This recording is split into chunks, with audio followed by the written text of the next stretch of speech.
Hello and welcome back again to Rage Gaming and a new Shadow of Erdtree video. Today I'm back for more useful, interesting, or just weird things you might not have known about, centered of course around this DLC. Once again, I have a bunch of topics today, thanks to you guys in the comments, as well as a few interesting community finds. So with that said, let's just get right into it. Starting with something I find interesting to think about on top of the find itself. Have you ever thought about the fact that many of the major bosses we face in the DLC have an amazing 0 lines of dialogue? Like in a lot of cases, they don't just say nothing, but they don't even really make reaction sounds like a voice actor would need to make for them when you hit them. Very weird to think about. Obviously, it doesn't matter, but it is something that sticks out to me at this point. If you just imagine what they sounded like, maybe we get a little bit of lines during the fight. It gives a lot of depth to them that would be interesting. Well, fortunately, at least for 2, we do now have an idea, or at least what the planned voices were. That's because, as it turns out, there were indeed plans for some of these characters and voice acting, and their files were seemingly in the game, as it's now been data mined. The source of this video is here on the website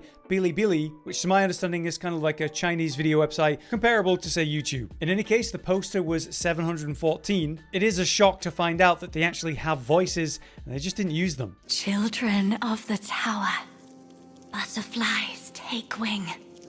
Rise, twin moons.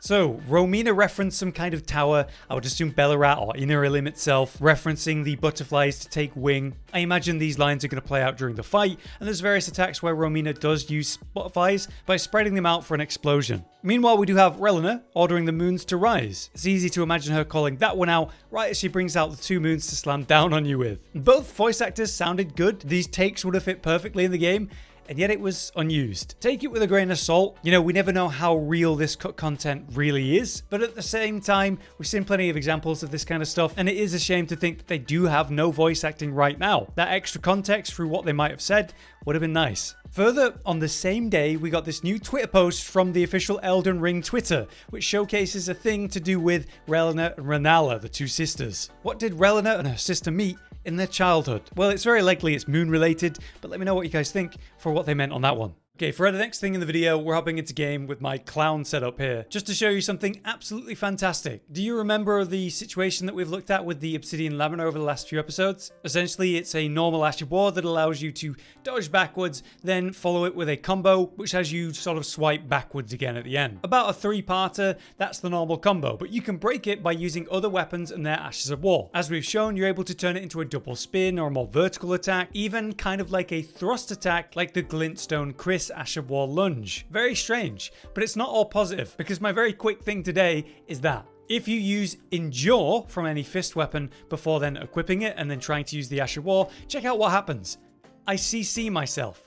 For about 2 to 3 seconds there, I am completely unable to move while I guess the animation of Endure plays out, but I swear that's a little bit longer than the Endure animation. I can't move or do anything. I'm desperately trying to roll or sprint and jump, and I can't move. So not only is there useful things you can do to mess with that Ash of War, but it would seem that you can literally CC yourself with this. So it's no doubt in my mind at this point that this is very much not intended and must be patched, because if it's CCing you in that way, there's no way they're going to allow that to continue. But the main topic I want to talk about to do with breaking weapons and doing interesting tricks with them is actually to do with these weapons here, Rellana's twin blades, because there's some unique stuff that I was completely unaware of till the comments of last video. Starting with the one from Jetblade. Now, obviously what these are a mix of physical, magic, and fire, scaling in all of them but arcane itself. So obviously in my right hand, you have the magic weapon, and in my left hand, you have the fire weapon. So as I use R1 attacks, I'm using both of these weapons at the same time, whereas if I use a heavy attack,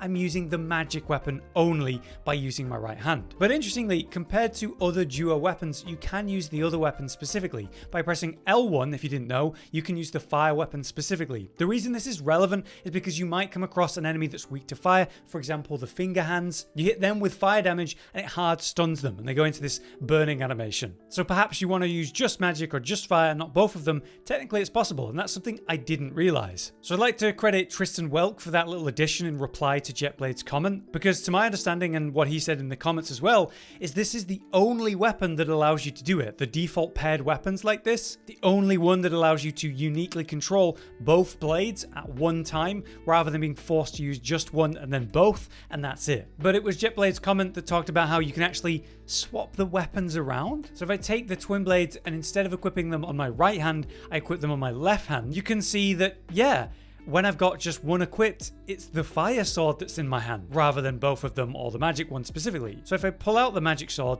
if I try to do a heavy attack, it's still going to use the magic sword. That's a shame. Damn, that would have been cool if I was able to literally swap the hands that the blades were in, and then have a mechanical change as well. But it is cool the way you're able to take one weapon and prioritize it over the other, and the fact that we have more direct control over them too. Now, if only the weapons were actually good because of their very awkward scaling numbers, starting stats. However, we're not done here with the twin blades, because just like the lamina, apparently this weapon will bug out too if you use other Ashes of War before it. So let's give it a try. So let's give it a go. We've got the dueling shield here with blood text, and I'm going to pull out the straight swords and go into our stance. As normal, it's the same as before, except when I do my light attack combo at the end, we now have a blood blade attack. That's very strange, but it technically makes the combo better because it is indeed longer. But when I do the heavy attack combo at the end, nothing happens really. It's just the fire attack combo as normal. So it only affects the light attack combo, specifically adding a random blood blade, which is interesting because, again, what I used before that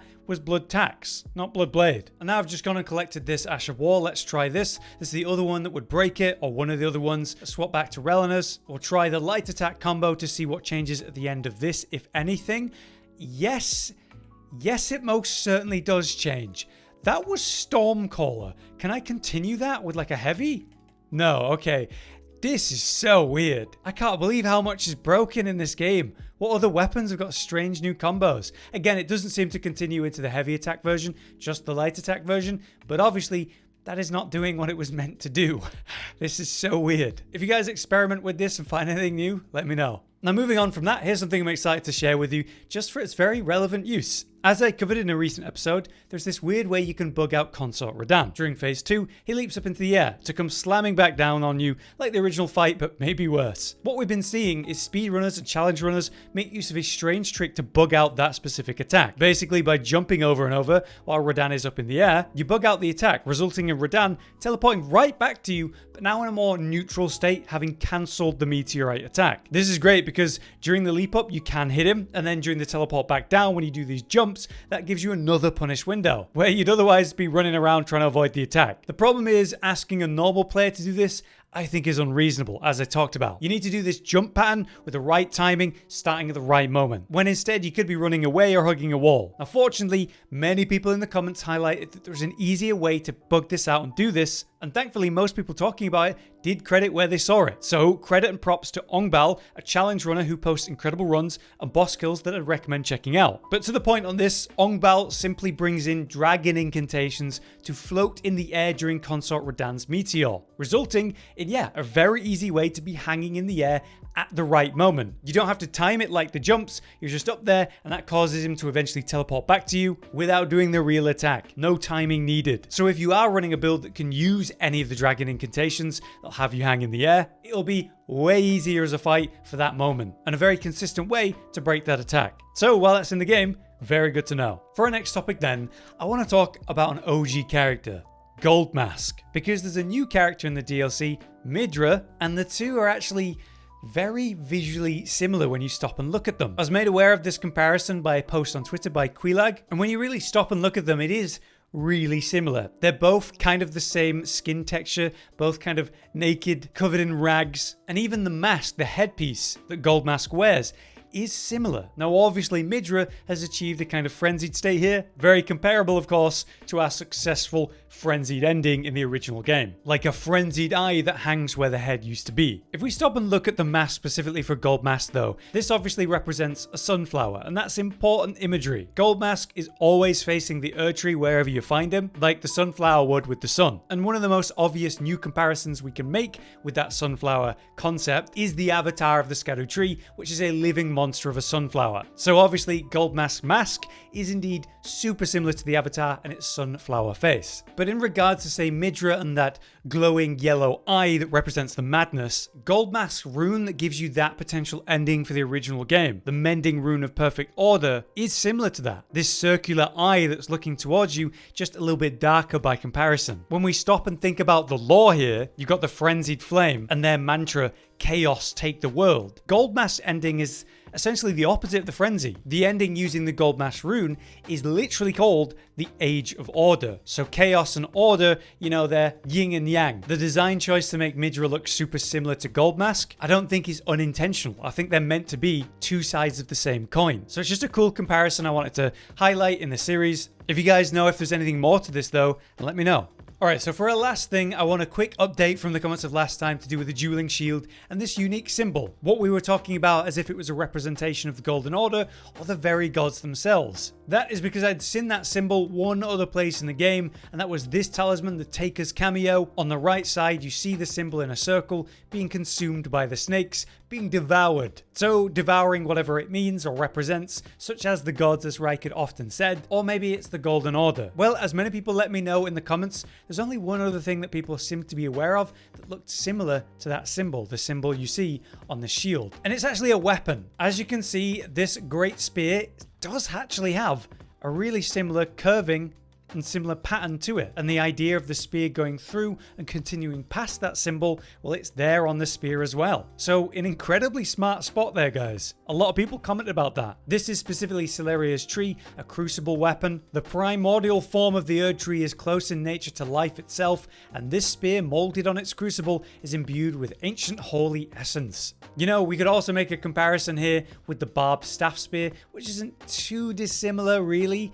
Actually, it's also another very valid contender, is it not? But I could see it being more associated with the Crucible than say Midra and that faction, though the similarity there is undeniable. In any case, what this symbol might just be then is not the Golden Order, but a symbol to represent the Crucible as a faction. We do find the Crucible Knights in the lands between, they're just jailed or hidden away. So maybe what this symbol actually is Rykard consuming the Crucible when he was still associated with the Golden Order. But at the same time, this cameo is obviously, at least to me, representing post-Rykard transformation. The hands around the skeletal figure. It feels too on the nose to be, you know, before the change. In any case, great spot and one little addition that I wanted to include. But there you have it. That's our newest set of things you might not have known about, and hopefully this was interesting or useful as always. If you guys do have anything you want to add to today's topics or suggest for a future video, let us know in the comments. It's often a massive help. For now though, I've been Hollow, you've been you.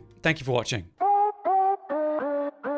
Josh, Cotton, and Hollow with the videos, dropping the humor like a hammer on your tippy toes, bringing entertainment on a daily arrangement to take our insanity and turn it into entertainment. Yes, I said entertainment twice, to reiterate that it is nice to look into your faces on a mostly daily basis when you let us in your homes to make the whole world a stage. Goodbye.